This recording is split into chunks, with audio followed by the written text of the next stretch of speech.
اور جس کو میں خلیفہ بناؤں گا مستقبل میں، اور اس کی دین کو، اس کی حکومت کو میں تمکنت دوں گا، استقرار دوں گا، ثابت قدمی دوں گا، میں جنگ کے رہنے دوں گا، جنگ کے رہنے دوں گا۔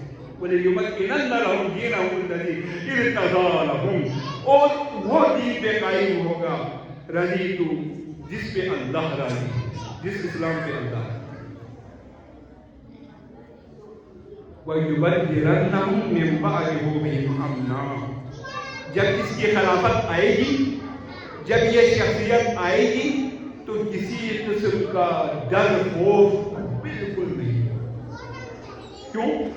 یعبدوننی ولا یشرکون بی شیئا، پوری کائنات والے اللہ تعالیٰ کی عبادت میں لگے رہے گا، اور کوئی مشرک کو ہم آپ کو نہیں ملے۔ آدم کے دور میں مشرک، شیش کے دور میں مشرک، نوح کے دور میں مشرک، اور آپ کے ادریس کے دور میں مشرک، سلیمان کے دور میں مشرک، ایوب کے دور میں مشرک، یونس کے دور میں مشرک، ہود کے دور میں مشرک، موسیٰ کے دور میں مشرک، ابراہیم کے دور میں مشرک، اور عیسیٰ کے دور میں مشرک، اور محمد مصطفیٰ کے دور میں مشرک۔ بھائی کوئی کون سا زمانہ ہے جس میں کوئی شرک کرنے والا ہی نہ ہو، سارے کے سارے اللہ کی عبادت گزار اور اطاعت گزار ہو؟ یہ وہی زمانہ آئے گا۔